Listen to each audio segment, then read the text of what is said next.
I would sit up with him in the chair and just rock him and hold him and rub his hands. I would just sit there and massage it all night long, and I was truly exhausted, and I was just really about to lose my mind. And they were like, well, if we send you home, you're gonna die. And I was like, what? Die? It was kind of touch and go for me for a while. I'm living day by day now, right now. They told my parents that I would not live to be a teenager. Each one facing a different life-threatening situation, each one depending on blood products to sustain life. Monica needed blood after giving birth to her first and only child. Regina needed plasma from more than 650 donors to battle a rare disease called TTP. Terrell received blood and platelets while fighting leukemia. And Phyllis and Justin received blood to treat sickle cell disease, one of the most common chronic conditions in the African American community. Approximately 70,000 Americans suffer from sickle cell disease, and another 2.5 million have sickle cell trait. So what is it? Normal red blood cells are circular and move easily throughout the blood vessels. But in patients with sickle cell disease, the red blood cells are sickle or crescent shaped. They are stiff and sticky and can form clumps that get stuck in the blood vessels, blocking blood flow, causing pain and even organ damage. When the sickle cells sickle, it's like your oxygen delivery system to all of your cells has broken down. You're not getting the oxygen to the cells in your whole body. It hurts real bad. Like, it's unexplainable how bad it hurts. Transfusing a sickle cell patient with blood from donors puts normal red blood cells back into circulation. Every 6 weeks, I get a blood transfusion. But finding the blood she needs can be a difficult task. Individuals of certain races have certain genetic makeups on the red cell. Outside of the ABO and RH blood groups, there's other markers on the red cell that are more common in certain races than in others. And so, for example, an individual with sickle cell disease, as many of these individuals are African American, donors that are African American have a much better chance of having a genetic makeup of the red cells that's similar to the individuals that have sickle cell disease. We struggle daily to maintain units that are more matched for our sickle patients. Because I've had so many transfusions, I've built up several antibodies to blood, so therefore it takes a while to actually find suitable blood that I can actually receive.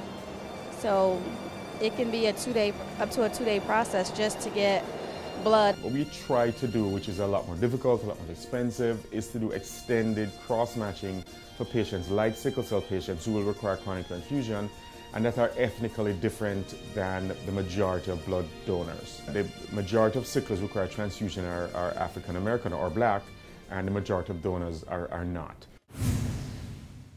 Leukemia patient Terrell Wilson was in desperate need of a potentially life-saving bone marrow donor. They didn't have any cure for him, and pretty much when they gave him 6 months to live. But doctors never found a match, and he passed away on Christmas Day.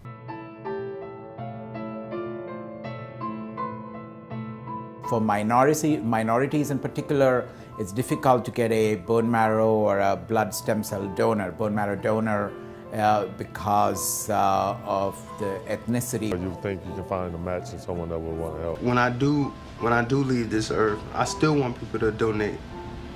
I don't want people to just stop at all. What can you do? Join the National Bone Marrow Registry. It's easy. All it takes is a simple swab of the mouth to register.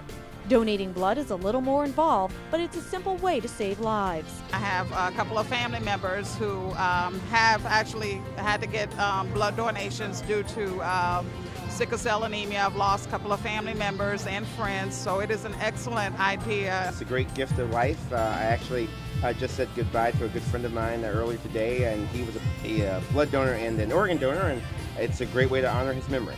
Consider this. When we drew blood from 100 African American donors during a summer blood drive, we found 35 units that would match our most common sickle cell patient needs. As long as I'm healthy, I'm going to continue to do it, and I encourage other people to do it, especially African Americans, for a lot of reasons. We have unusual typing, okay, for that reason. Second, we have more unfortunate needs for blood. It's important to get out there and get blood to people who need it, and also get tested for different bone marrow donations. It only takes a couple of minutes, but when you think about a couple of minutes, but the blood will go such a long, long way to help our community. It's really all about giving back. We're number one when it comes to disparities. and when it comes to disparities in health. And blood is so vital to health. And when African Americans get involved in blood donations, they help other African Americans when they really need it. According to the U.S. Department of Health and Human Services, African Americans have a higher risk of heart disease, high blood pressure, and diabetes than Caucasians. This can lead to heart attack, stroke, and even death if not controlled. Donating blood is a great way to get a baseline assessment of your health. That's because each time you donate, you get a free mini physical. We check your blood pressure, triglycerides, and even your cholesterol. Plus, when you donate blood, we run it through a battery of tests including HIV 1 and 2, West Nile virus, syphilis, hepatitis B, hepatitis C, T. cruzi or Chagas, as well as the human T-cell lymphotropic virus 1 and 2. Hopefully, African American physicians or African American leaders in the community, if we step up and say that it is okay, and one should ask questions, one should take responsibility for their condition, one should be proactive, you'll find that you can trust the medical community. There's a lot to benefit from the medical community, and you can trust us. And you can donate blood, and you can donate bone marrow. Working in the blood bank now, it's just amazing to see the donors coming in and just giving of themselves, you know, just freely, because I thought, wow, if they hadn't have given back in those years when I was younger, I wouldn't be here today. And I just thank God for them. Go out there and get on the registry, because it does save lives, and it would have could have saved him if he would have had a match. They're making people feel better. If they really know it or not, they're really helping people. We should care for one another and do all we can to save lives.